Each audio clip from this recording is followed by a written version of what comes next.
बेटे और बेटियों, मध्य प्रदेश में आज कई महीनों बाद कोविड के 30 नए प्रकरण मिले हैं। कल अपने पूरे देश में भी 7,495 पॉजिटिव प्रकरण पूरे देश में आए हैं।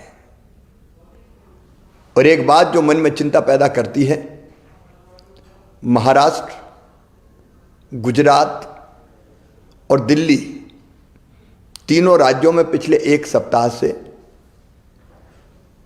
पॉजिटिव केसों में लगातार वृद्धि हो रही है, लगातार बढ़ोतरी हो रही है। कल महाराष्ट्र में 1201, गुजरात में 91 और दिल्ली में 125 प्रकरण आए हैं।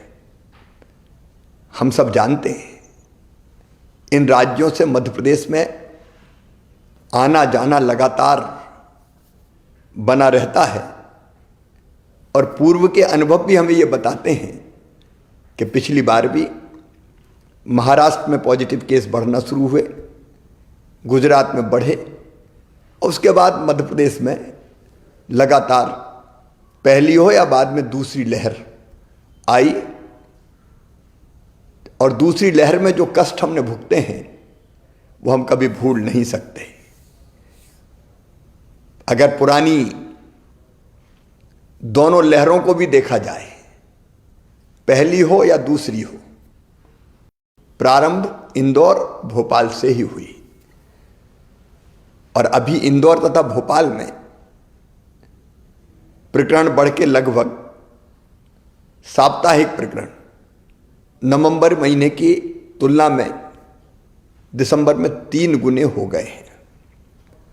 कोरोना ने अपना स्वरूप बदला है और नया स्वरूप ओमिक्रॉन के रूप में देश के 16 राज्यों में आ चुका है। इस संभावना से इनकार नहीं किया जा सकता कि मध्य प्रदेश में भी ओमिक्रॉन वायरस के केस मध्य प्रदेश में जल्दी आ जाएं। यदि हम पूरी दुनिया का भी अध्ययन करें और पूरी दुनिया का अनुभव देखें तो ओमिक्रॉन बहुत तेजी से फैलता है। इंग्लैंड में 1 लाख केस प्रतिदिन आ रहे हैं। अमेरिका में भी लगभग 2.5 लाख केस प्रतिदिन आ रहे हैं। यूरोप में भी ओमिक्रॉन बहुत तेजी से बढ़ रहा है और उपरोक्त सभी कारणों को देखते हुए मुझे अंतर आत्मा से लगता है कि ये सही समय है जब हम सचेत हो जाएं, कोविड की तीसरी लहर को आने से रोकें, तेजी से संक्रमण ना फैले, इसके लिए हर आवश्यक उपाय करें। और इसलिए मेरे प्रिय बहनों और भाइयों, भारत सरकार ने भी कुछ गाइडलाइन जारी की है। मेरी आपसे प्रार्थना है कि अब देर ना करें, मास्क जरूर लगाएं, सोशल डिस्टेंसिंग बनाएं, अनावश्यक भीड़ में ना जाएं, अनावश्यक जमावड़ा ना हो। और अब तक अगर किसी ने वैक्सीन का डोज नहीं लिया, टीका नहीं लगवाया, तो टीका जरूर लगवाएं। पहला लगा लिया हो तो दूसरे में देर ना करें। अगर समय की अवधि पूरी हो गई हो तो तुरंत दूसरा टीका भी लगवाएं। इसके साथ ही हमने पहले ही तय कर दिया था कि स्कूल में जो हमारे बच्चे हैं वो 50% की संख्या में ही जाएंगे ताकि वहाँ सोशल डिस्टेंसिंग बनी रह सके।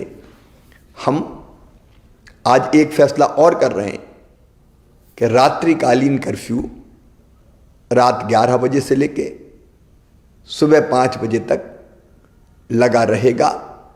अगर आवश्यकता पड़ी तो कुछ और उपाय हम जरूर करेंगे।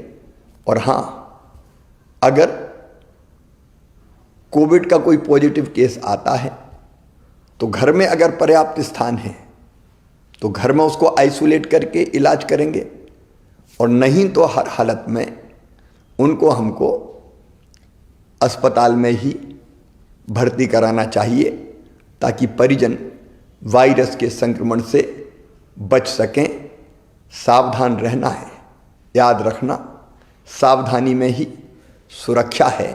मेरी प्रार्थना है आप सब सहयोग करें ताकि तीसरी लहर के संकट से हम अपने प्रदेश को बचा पाएं और अपनी जनता की जिंदगी की सुरक्षा कर पाएं। ये आप सबके सहयोग से ही होगा। बहुत बहुत